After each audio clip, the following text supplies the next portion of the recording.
नमस्कार मित्रों, मैं रश्मि कुशवाहा अपने YouTube चैनल में आप सभी का स्वागत करती हूँ। आज हम गजानन माता मुक्तिबोध की कविता ब्रह्म राक्षस का वाचन करेंगे। यह कविता UGC नेट पाठ्यक्रम में सम्मिलित है।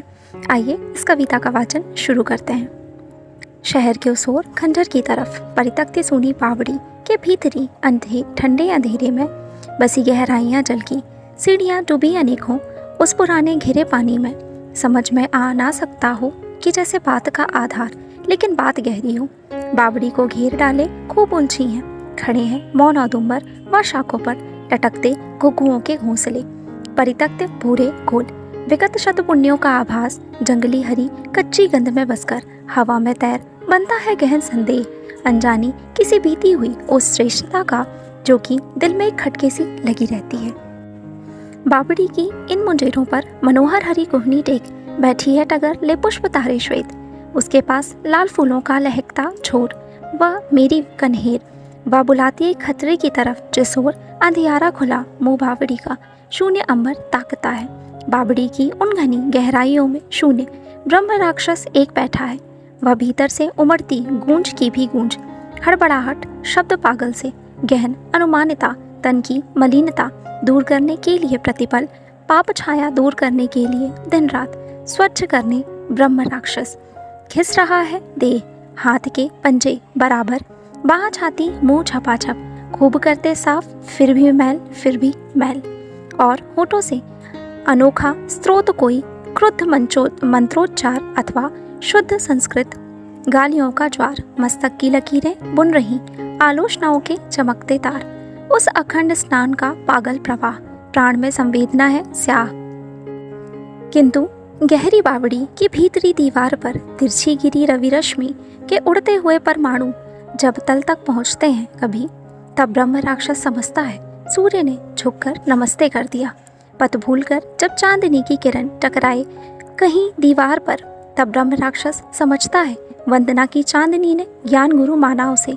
अति प्रफुल्लित कटंकित तन मन वही करता रहा अनुभव कि नव नए कभी विनित हो मान ली श्रेष्ठता उसकी।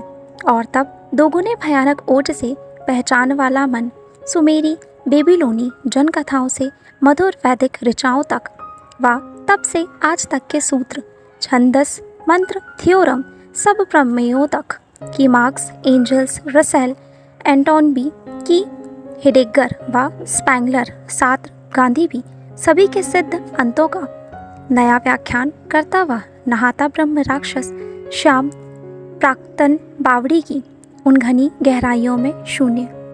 ये गरजती गूंजती आंदोलिता गहराइयों से उठ रही ध्वनियाँ, अतः उद्भ्रांत शब्दों के नए आवर्त में हर शब्द निज प्रति शब्द को भी काटता, वह रूप अपने बिंब से भी जूझ विकृताकार कृति है बन रहा।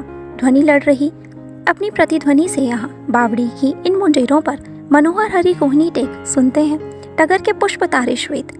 ये ध्वनियाँ सुनते हैं करौंदी के सुकोमल फूल, सुनता है उन्हें प्राचीन औदुंबर। सुन रहा हूँ मैं वही पागल प्रतीकों में कहीं जाती हुई वह ट्रेजेडी जो बावड़ी में अड़ गई है। खूब ऊंचा एक जीना सावला उसकी अंधेरी सीढ़ियाँ, वे एक अभ्यंतर निराले लोक की, एक चढ़ना और उतरना पुनः चढ़ना और लुढ़कना।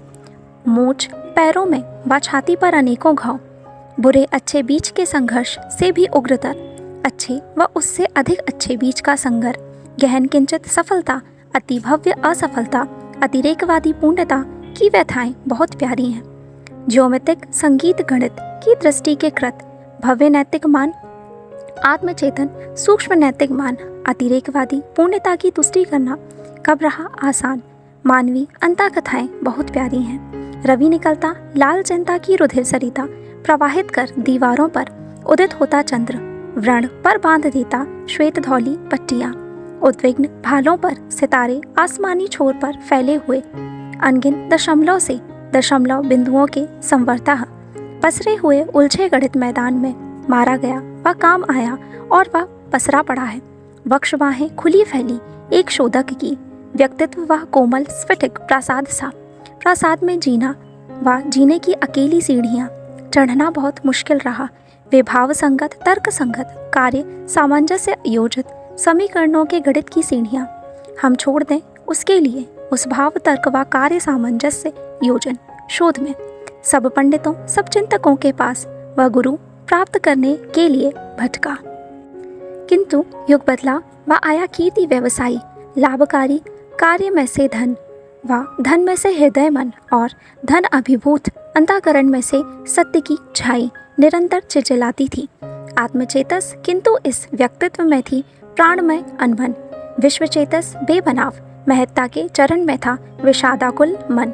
मेरा उसी से उन दिनों होता मिलन यदि तो व्यथा उसकी स्वयं जीकर बताता मैं उसे उसका स्वयं का मूल्य, उसकी महत्ता व उस महत्ता का हम सरीकों के लिए उपयोग, उस आंतरिकता का बताता मैं महत्व। पिस गया वह भीतरी और बाहरी दो कठिन पाटों बीच, ऐसी ट्रेजेडी है नीच।